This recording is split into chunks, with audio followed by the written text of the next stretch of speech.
सह्याद्री के महादेव छत्रपति शिवाजी महाराज के मृत्यु के बाद औरंगजेब अपनी पूरी ताकत के साथ स्वराज्य को खत्म करने के लिए दक्कन की तरफ निकल पड़ा।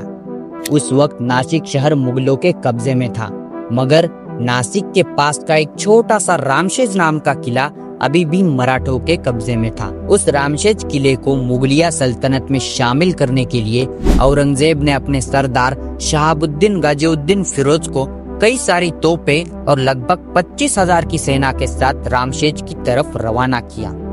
शहाबुद्दीन खान ने रामशेज किले को चारों तरफ से घेर लिया।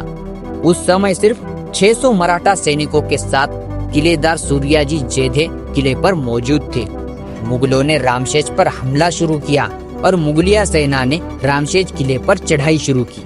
जैसे ही मुगलिया सैनिक किले की तटबंदी के पास पहुंचे, वैसे ही किले पर स्थित मराठा सैनिकों ने मुगलों पर पत्थरों का वर्षाव किया। मराठों के अचानक और जोरदार हमले की वजह से मुगलिया सैनिकों को काफी नुकसान हुआ और उन्हें पीछे हटना पड़ा। फिर जिद्दी शहाबुद्दीन खान ने एक अलग ही युद्ध नीति का उपयोग किया। लकड़ियों की मदद से रामशेज किले की ऊंचाई जितनी बड़ी मीनारें खड़ी की और उस पर तोपें चढ़ाई और उन तोपों की मदद से किले पर हमला किया। मगर रामशेज किला इतना मजबूत और शक्तिशाली था कि शहाबुद्दीन खान की यह तरकीब भी कुछ खास काम न आई। शहाबुद्दीन खान को जवाब देने के लिए सूर्याजी जेधे के पास लोहे की तोपें मौजूद नहीं थी, मगर वो चुपचाप नहीं बैठे। उन्होंने अपनी बुद्धि का उपयोग कर लकड़ी की तोपें तैयार की और पत्थरों की मदद से दुश्मनों पर जोरदार हमला किया।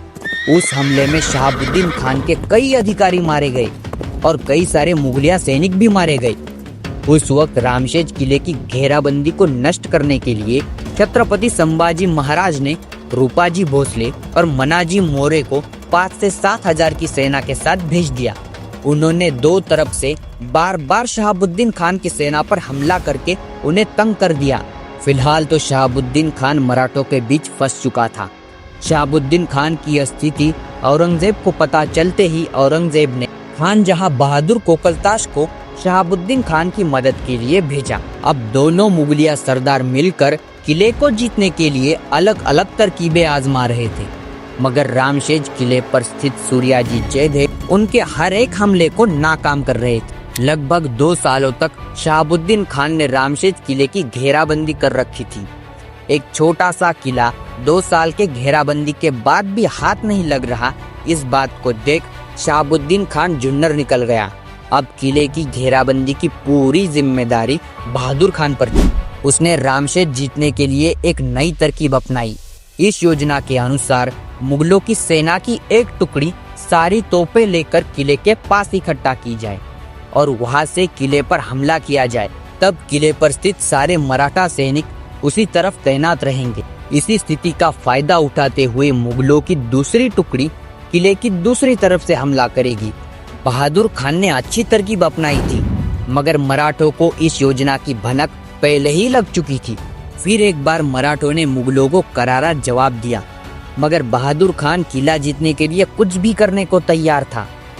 रामशेज किले पर मराठों के भूत मौजूद है और उसी वजह से उसको जीत नहीं मिल रही, ऐसा बहादुर खान को लगने लगा। उन भूतों को भगाने के लिए बहादुर खान ने एक तांत्रिक को बुलाया। उस तांत्रिक ने बहादुर खान को कहा कि मुझे एक 100 तोले का सांप बना कर दीजिए। उस पर जादू करके उसे हाथ में लेकर आपकी सेना को किले के प्रवेश द्वार तक ले जाऊंगा और फिर जीत हमारी ही होगी। बहादुर खान ने तांत्रिक ने जैसा कहा बिल्कुल वैसा ही किया और एक दिन तांत्रिक को आगे रख मुगल सेना उसके पीछे किले के प्रवेश द्वार की तरफ निकल पड़ी। प्रवेश द्वार के लगभग करीब आते ही ऊपर बैठे मराठों ने गोफन के जरिए मुगलों पर पत्थरों का वर्षाव किया। मराठों का एक पत्थर जाकर सीधा तांत्रिक के छाती में लगा। उसके हाथ में रखा हुआ सोने का सांप उछलकर नीचे गिरा और उसी के साथ वह तांत्रिक भी नीचे गिर गया। जब यह मंजर मुगल सेना ने देखा तो वह डर के मारे भाग खड़ी हुई। इतनी बड़ी हार को देख औरंगजेब गुस्सा हुआ। उसने बहादुर खान को घेराबंदी छोड़कर जाने का आदेश दिया। घोर अपमान होने की वजह से भड़के हुए बहादुर खान ने जाते हुए शहाबुद्दीन खान द्वारा खड़ी की हुई मीनारें भी जला दी। कुछ इस तरह आगे 3 सालों तक औरंगजेब ने रामशेज को हथियाने के कई असफल कोशिशें की। इसी दौरान बहादुर खान, शहाबुद्दीन खान, कासिम खान जैसे कई सरदारों ने रामशेज को जीतने के लिए कई बार कोशिश की, मगर मराठों के आगे कोई भी टिक नहीं पाया।